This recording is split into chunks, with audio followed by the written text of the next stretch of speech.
Шестилетней Вике в шлеме с контактами приходится сидеть с 10 утра до 4 вечера. Впрочем, это не мешает девочке свободно передвигаться по палате, рисовать, обедать. Правда, ей хочется больше подвижных игр.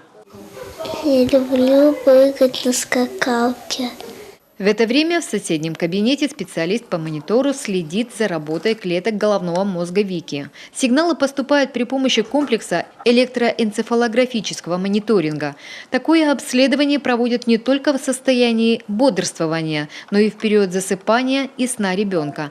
Наблюдение может длиться до 18 часов. Специальные камеры фиксируют все, что происходит с маленьким пациентом.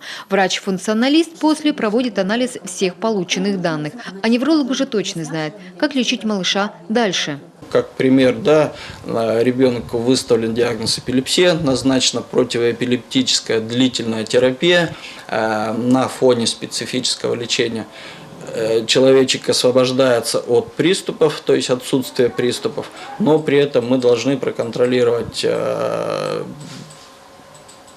как работает у него нервная система.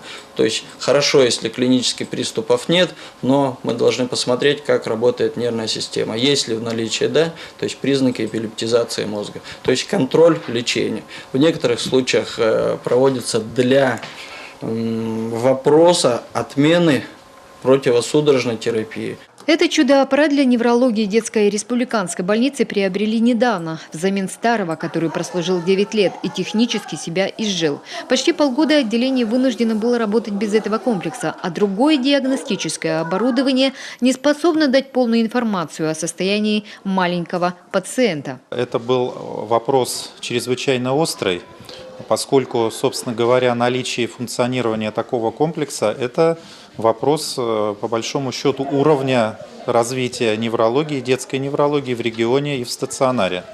И отсутствие возможности проведения этого исследования резко повышает вероятность диагностических и терапевтических ошибок, и что чревато очень плохими последствиями для пациентов. Новый комплекс усовершенствованный. Медсестра Богдана Старцева, по совместительству технический работник обслуживания аппаратуры, с этим оборудованием знакома 10 лет.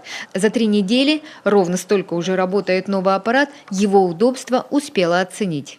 У нас еще появился пульт, мы даем родителям пульт, если приступ есть, родители отмечают пульт, у нас выходит здесь метка на экране. Тоже заметно для доктора удобно, что он листает, сразу видит, когда проходит приступ и где в какой момент. Плюс у нас камеры вот эти стационарные намного удобнее, потому что уже можно пользоваться только мышкой. А до этого было и мышкой, и пультом. Очень неудобно. На одной руке мышка, в другой руке пульт. Надо было следить за камерой. Как бы вот этот процесс. Намного удобнее. И плюс инфракрасные лампы ночные. Уже можно выключить, ночник не стоит. И ребенку удобнее. Он засыпает как дома в естественных условиях, в темноте. По словам врачей, сегодня уже появилось много желающих попасть на это обследование. Звонят целыми днями. Но заведующий отделением подчеркивает, на такой видеомониторинг детей они берут только по показаниям врача-невролога по месту жительства. Елена Кононова, Антон Ворожищев, телеканал Юрган.